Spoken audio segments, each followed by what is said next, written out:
How do we decide on what whiskeys to do store picks of? And what the heck is a store pick? We're going to dive into that on today's topic, but before we do, please take a second to hit the like button and the subscribe so you can stay up to date on all of our new videos.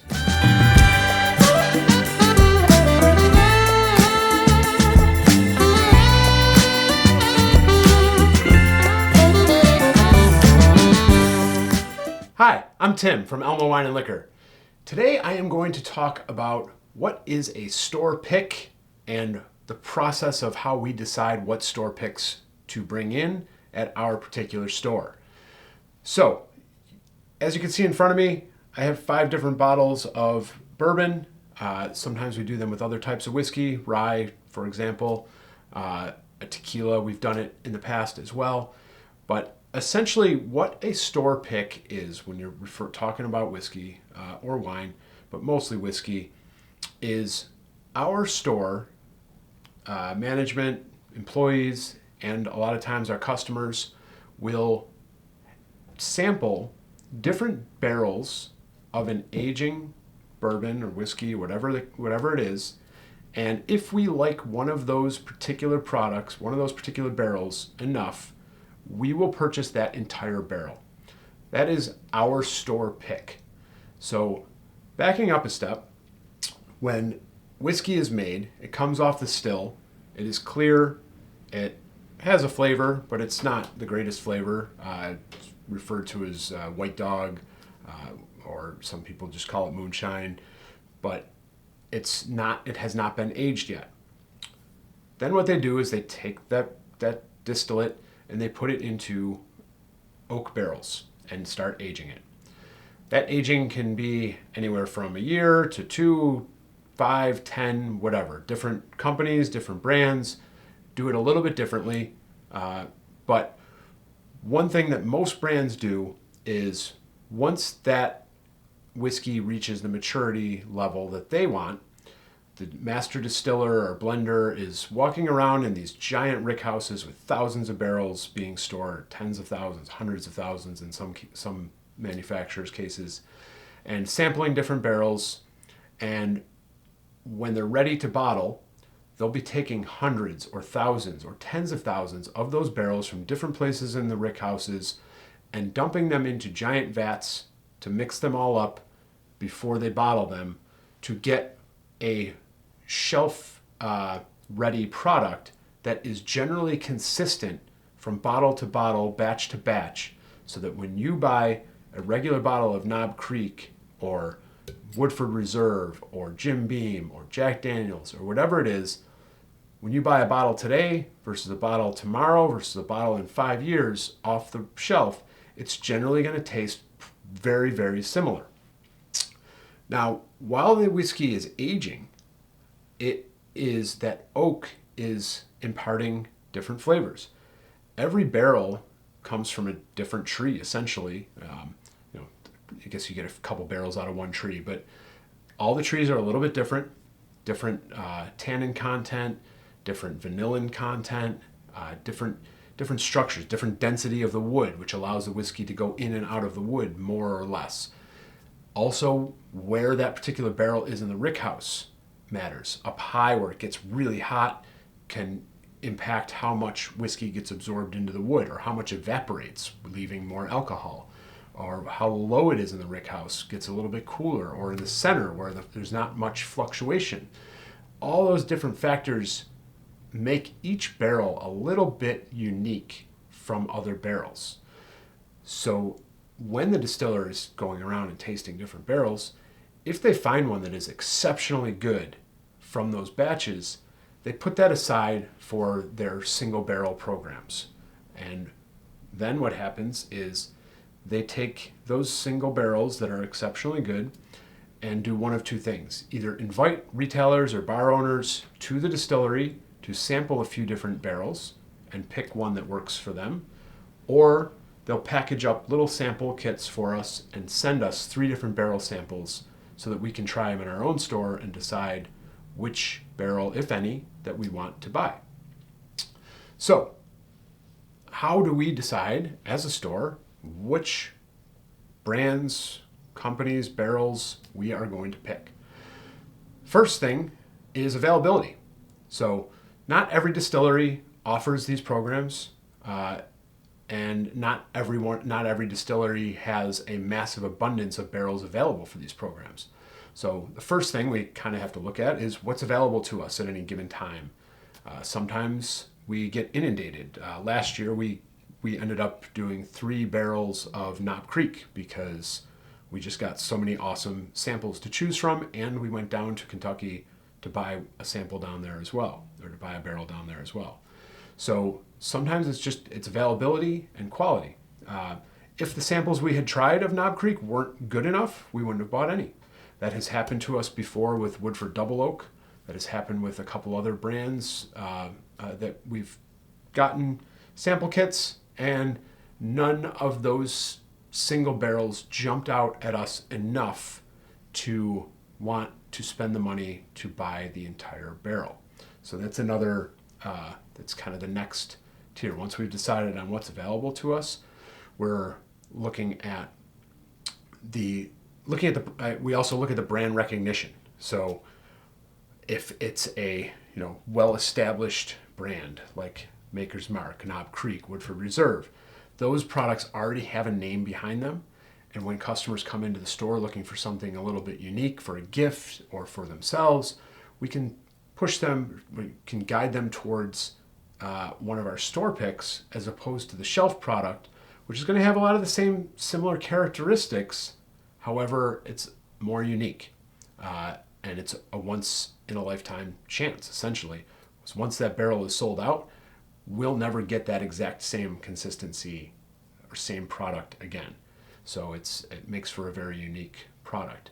So those brand recognition plays into it to some extent, versus some of the newer brands or some of the lesser known brands, which may be a little bit more exclusivity. We have to work with our distributors, we have to work with the companies to get access to some of their barrels.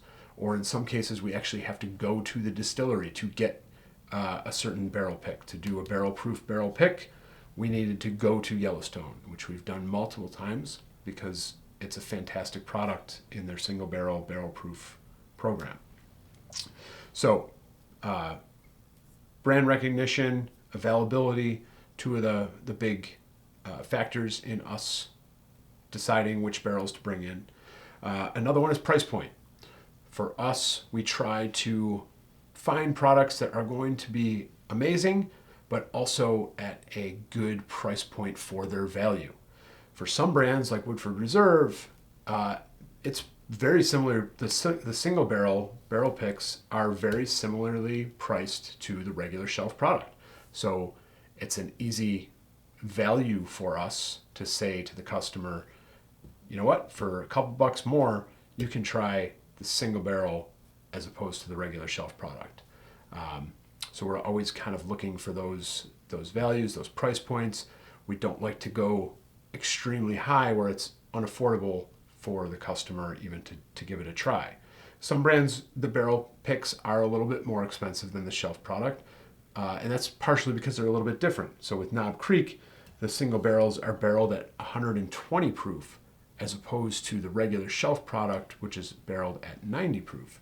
So higher the alcohol content is because, with that typical barrel, if they're watering down the 120 proof down to 90 proof, they'll get a lot more bottles out of that barrel to be able to sell, so they can sell it at a lower price point.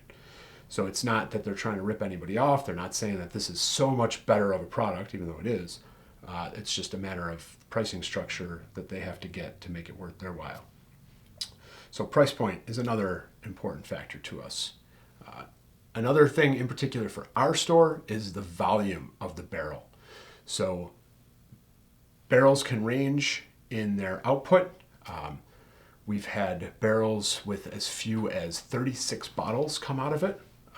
We've had barrels with as many as 300 bottles coming out of it. There are some factors that influence that, like I just talked about, the watering down of the barrel can play into that. So the ones where we've had a high 200s bottles coming out of the barrel, a lot of those are bottled at lower proof. So you have the barrel that we taste, but then they're adding in water before they bottle it, so it adds volume to that barrel. Because you might be thinking, well, how do you get more bottles out of one barrel of liquor? It's because they sometimes water it down to a lower proof point before they bottle it. So at our store, we're a small footprint, small space. We have to pay attention to how much volume we can bring in at any given time. Last year we had 15 different barrels, single barrels brought into the store. So we needed to make sure that not all of them were 300 bottles each, because we wouldn't have had space for anything else in the store. So some of them are lower, some of them are higher, and we don't always know exactly, because that's one of the things as the whiskey is aging. Some of them evaporate a lot more than others, just depending again on that, the barrel, where it is in the rick house, the temperatures over the years that it's been aging, whether it's some of them just have a leak, they don't catch it right away, so some of the liquid goes out. So we're always trying to balance that as best we can without knowing the full extent usually until we've picked the barrel with a lot of brands. One of the other factors that goes into this is the uniqueness of the single barrel or the product compared to the regular shelf product. So we've also had samples of store picks that are amazing, like single barrels that come to us. This happened recently with one. All 3 samples tasted fantastic. We were having a hard time deciding which one we would want to bring in, and we decided to open up one of the shelf bottles. And then we realized that all 3 of those barrels tasted eerily similar to the shelf product. And because of that, we decided not to bring in a single barrel out of that batch, because it wasn't unique enough. It wasn't different enough. We really try to focus on bringing our customers a different experience that is in line with the brand, but has some unique properties that they can't get with the shelf product. So that's another factor that goes into it. Maker's Mark in particular does that a little bit differently and well, because theirs isn't a true single barrel in the sense that the rest of these are. Yes, it is one single barrel that we're buying, but what we do when we go to Maker's Mark to make our private selections is we pick out 10 different oak staves out of their 5 offerings. We pick a blend of 10 staves out of 5 different varieties to put in that barrel for an extra 9 weeks before it is bottled for us. So Maker's Mark, their single barrels get rotated around in the rick houses all the time to help create a consistent product, unlike a lot of other rick houses where the barrel goes in and it doesn't get touched for 4, 5, 10, 15 years. It just stays in that same spot. With Makers, they rotate them around. They spend some time in the middle, top, bottom, so that in theory, every single barrel tastes very similar. So that's why their single barrel program is a little bit different in the sense of we pick some finishing staves, they're called. And of those 5 different varieties of oak, we can pick all 10 of one, we can pick 2 of each, or that doesn't add up to 10. Yes, it does. But we can do any, math is not my strong suit. We can do any kind of blend of those 10 staves to make it a unique product for us. So for this past year, we did 0, 2, 2, 2, 4. In a previous year, we had all 5 staves incorporated at different levels. This year, we'll probably pick something different. Just depends on which customers and which staff go with us to make that pick and what our taste buds are feeling on that particular day, which is a fun process. In fact, the whole store pick process is fun. Like I said, we go to the distillery when we can, and especially when it's a product that we have to go to the distillery in order to get. This Yellowstone was one. Kings County Distillery in Brooklyn, New York is another one we've done that with. The Maker's Mark. So we're always happy to get the kits and do it. Like I said, we had 15 barrels last year. It would have been hard to make 15 different trips. But when we can, we do, especially if it's a unique product. And that's what we do. We also do it with other spirits. So we had Herradura tequila single barrel a couple years ago. We went down to the town of Tequila near Guadalajara and tasted the different samples of Herradura and picked one barrel to have bottled and shipped back to us. Would love to know what other questions you have on the single barrel store pick process, or why we pick a particular brand or bottle or barrel over another one, or if you just have more questions in general about bourbon or whiskey or any type of spirit, please drop it in the comments below. Please take a second to hit that subscribe button and like, and share this with a friend who is interested in whiskey, because the store picks are really something unique. You'll see on all of these here, they have some kind of shelf tag. In New York State, that is how they distinguish a store pick, is these neck tags. In other states, you will see stickers generally directly on the bottle somewhere indicating that it's a store pick. Next time you go into your local liquor store, ask them if they've done any store picks. Ask them what they have. They're fun to try, a little bit different. They make great gifts, as I said earlier. So have a whiskey lover that you need a gift for, grab them a store pick from a store that they don't normally shop at, because they probably haven't had it. Even if they haven't heard of a store pick, then drop this video to them after you give them the bottle so that they understand the true love that you're trying to show them. Hope you enjoyed. Look forward to seeing you again soon. Cheers.